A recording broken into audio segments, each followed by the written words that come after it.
Charlemagne, Clovis. Now, is this stuff that you just studied because you wanted to study Conquerors? Did it just interest you? I wanted to study that mindset. You know, and I found that the greatest conquerors that ever lived were farmers. You know, farmers, sheep herders. Somebody that we weren't think that's important and stuff. And then as they became great through that, they gave birth to great children who were born with greatness, like Alexander the Great and stuff. Like Philip the Macedonian, that whole bloodline of Alexander, they were all kings, but they were all very small and insignificant. Until it was one Alexander before him that was pretty great and fought against the Persians, but eventually they lost, and they pretty much kissed the Persians' asses. You know what I mean? The Persians put them in a position of power until Philip Macedonia came, who had the nickname a.k.a. Philip the Barbarian. And he wanted to go across there and enslave all the Persians and everybody after that, the world. And Alexander the Great, mother, who was a really interesting woman, I'm trying to say Albanian maybe, and they had a different kind of study and worship and stuff back then. So he got caught up in that. His family didn't like her for that, but she arranged for Alexander's father, I think, to be killed, for Alexander to have the power. Then her kids had the power, and she could lead through her kids while he was on campaigns, right? And when he was on these campaigns, now that his father was gone, he just conquered everything. But when he ran into the Afghanian people, he fell in love with them.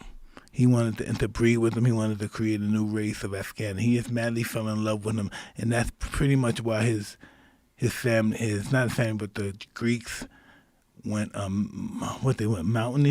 on him, because they were jealous that they were giving big positions to the Persians. No, Afghanistan. He loved them. He even quote, Afghanistan is the most beautiful people in the world. God must have loved them more than anybody. He made them beautiful. He really fell in love with them. When did you start getting really into like Conquerors? When did you When I start was 15. Really? You're 15? Yeah. What introduced you to it? I was at the table eating with Cuss, and a friend of mine named Craig Ward said a statement which he was wrong, but it sounds really good to make me investigate. He said Alexander the Great at his time was like 6'5", so at 6'5", 300 years before Christ, that was a giant, which was wrong. He was very small. The armor was too big for him. He was a really small guy. He wasn't big at all. And so just that alone, him saying that, got you interested Yeah, in well, Alexander after he was the a Great? monster, he was a massive guy, but then I found that he's just a small man, average guy. You know, he's not a monster at all, not a big man at all. But you got interested in the mindset of the Conquerors. Yeah. Well, listen, this is what I want to know. Why would one person think that he could fucking own the whole world? One person. Why would he have that mind? Who would think like that? Right. Why would that's not a fucking person. That's just something when your egos just got so out of whack. Yeah. Where you just can't think rational. How do you think like that? And you're a nice person. It was a guy before him, a couple of hundred years before him, named Cyrus the Great. He was just like, he was a conqueror, but he was a conqueror for liberty. He wanted to conquer all the slaves and let them go. Conquer all the slave masters, let them go. He got killed for that too, but can you imagine who the hell, maybe that sounds cool too, right? Yeah. That's good, that's a good thing. But listen, think about it. Who the fuck is he to take somebody else's property, take somebody else's stuff because he believes it's wrong, which it probably is wrong. I think it's wrong, but who the fuck is he? Right. Who is this guy to take just to conquer you? You don't bother nobody, but this is what they did back then. Now you're killing everybody. Back then, it was really legal. It's almost in the Bible. It's in the books. It's not, I won't say it, but it's in books. Slavery is in the books, in the religious books that we need slaves, and he did this. And this guy's going to say, hey, no more slaves. He's 500 BC, so he's going to say no more slaves. No more. Slavery is wrong out through the whole world. So he wants to conquer the world and free all the slaves. Wow. So that's just a different mindset. Yeah, they're different kinds of mindsets that these conquerors had. But who he think he is? Who the hell is he? He has his little town over here. How he's gonna go over the whole world? His town is right here. Well, forget his town. His country is right here. Yeah. You know. And he haven't even conquered this country yet. Now he's going to conquer the world and liberate freedom, make freedom. What kind of guy? Now that's nothing. If that's not somebody on drugs, you tell me. No, you tell me. Now be honest. If that's not somebody high, you tell me. It could be coke. No, that nigga, it's something. It's something. And I'm going to free everybody. Right. This is at 500 BC, this is, slavery is what it is. This is the way of the world. No, I'm going to free all the slaves. That's pretty crazy. I'm going to free everybody. What did you get out of reading about their mindset? Like studying Temujin, studying Alexander the Great? Like what did you get out of reading about their mindsets?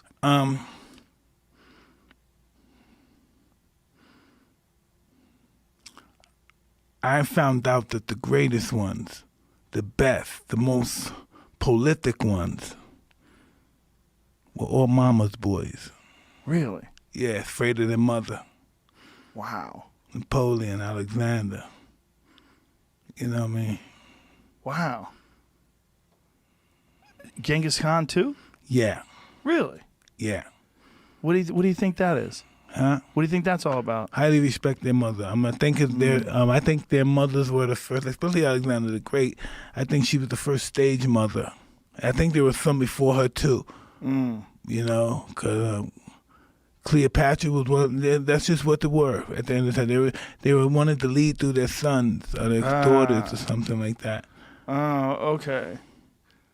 Like that parent that takes their kids to athletic events and screams and cheers and pumps them up and no.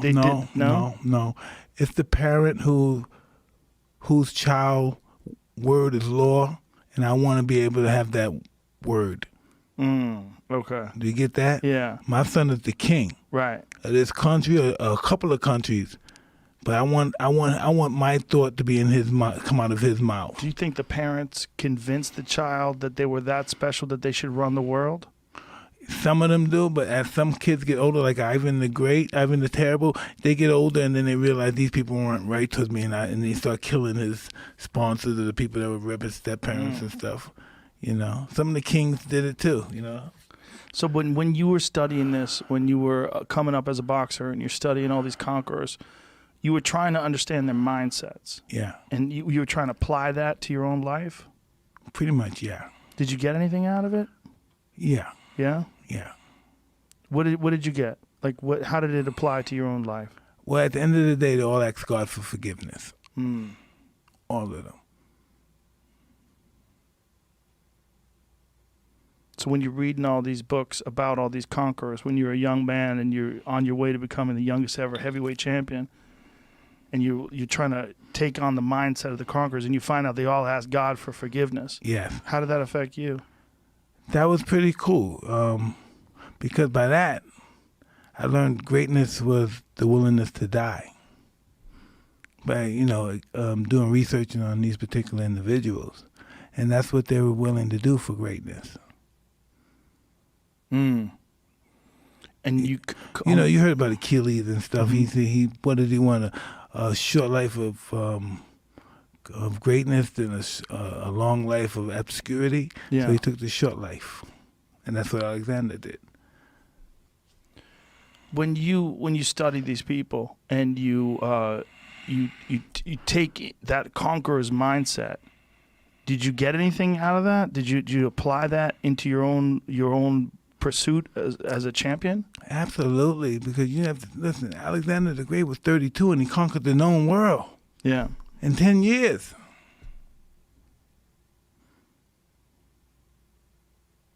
And so, thinking about that as a young man, absolutely, I want my preeminence to rival the times that in the sands of time. It's not reign with it. I think everybody should want that are competitive in the art of what do you say, immortality. Yeah. And I'll search for it. That's what he wanted. He wanted immortality. That's what he wanted. He wanted to be known since till the end of time. Did you ever think that maybe you were born in the wrong time? That maybe if you were born in the times of Alexander the Great, you would also be a conqueror? No. I am a conqueror now because I've conquered myself and my demons. Not because I'm at that time. I'm never born I'm born in the right time. Most of them couldn't conquer their demons. That's why they ask for forgiveness from God, all of them. Because just like the gentleman that discovered Alcoholics Anonymous, Yeah. he inspired. Maybe he had a problem with alcohol at the end, but how many people have he inspired? Yeah. That is so much bigger than him succeeding or not with his problem. You know what's interesting about him is he was interested in LSD. Bill Wilson, yeah. Yeah, that was a big thing of his. That's what instructed him to have the program. Yeah. To develop the program. Yeah. When you're talking about they all would seek forgiveness from God, it's so interesting to me that you turned to cannabis, and cannabis allowed you to forgive yourself.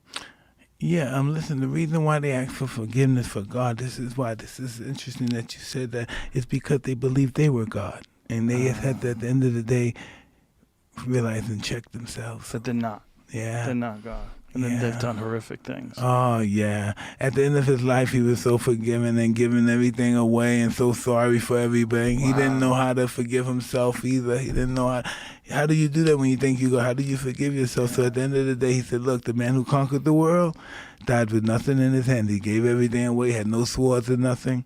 Wow. He was so freaked out about dying, being the rich guy and stuff, and having so much property and having the world like he possessed, because he had the world. It's this gentleman that Eugenius, forgot the guy that they named Sloth after, the animal sloth. Mm-hmm. Eugenius, I don't know, but he was he's considered a homeless bum nowadays. Today he would be called a bum, a homeless guy, whatever. And Alexander been watching him. This is how keen he is. He's watched this guy for years. And he said, listen, before he became king of Greece, he's watched this guy. This is when he wasn't king of, and he said, hey, listen, I watch you and I have everything. And I'm unhappy and you don't have nothing. So what can I do to you to make you happy? And know what he said? Know what he had the balls to say? He said, first of all, you can be kind enough to move out the way of the sun and then allow me to enjoy my day. And he couldn't conceive of somebody to turn him down for riches and stuff. He couldn't conceive of it. It just blew his mind. He was so blown away, he couldn't even kill a guy for disrespecting him. He was just blown away. He said, I have everything. And he realized he wasn't happy. He had it all. He's the king of Greece. He didn't even know where he was getting ready to go. He's getting ready to be king of the world, but he's the king of Greece and he's just not happy. And he has everything. So he thinks by conquering the world it's going to make him happy. And he did. And what happened? He turned into a drunk. Wow. Imagine that. It's crazy. That's why he experienced with new drugs. Listen, when you went on a campaign, know what I thought? I thought when you went on a campaign, the movies lie. They say you go on a campaign to just around 300 gladiators or whatever, 10,000 soldiers. No, they bring their whole family with them. It's like a party. Their wives, their kids, everything. They got the surveyors are with them. House builders are with them. The people who deal with agriculture for that time, everything's with them. Wine, even for they could test everything when they conquer. Conquering, you know what conquering is? We think that's glorious. Conquering is glorious. Know why? Because know why it is? Conquer is robbing, raping, illegally taking somebody else's goods and enslaving them. That's conquering. That's not good people. All the people we like, we say these guys, this guy, he conquered this, he conquered that. They hurt people. They did it for greed. They didn't do it for, we're going to help our people. They did it to take things because they could. Now, when you were coming up as a fighter and you were reading all these things about conquerors, you were fueling your mind in that way, and you were also studying a lot of fights. You studied all the old school champions. Yeah. Are you doing that now in this resurgence? Like, are you studying films? No, because I think I know everything about them already. I did the research on them. I was a kid, so I started reading I started going to the other level. Mm-hmm. So I go from the level of these guys that are fighters, the gladiators, all those guys. So I go from them to the generals, and from the generals to the gods.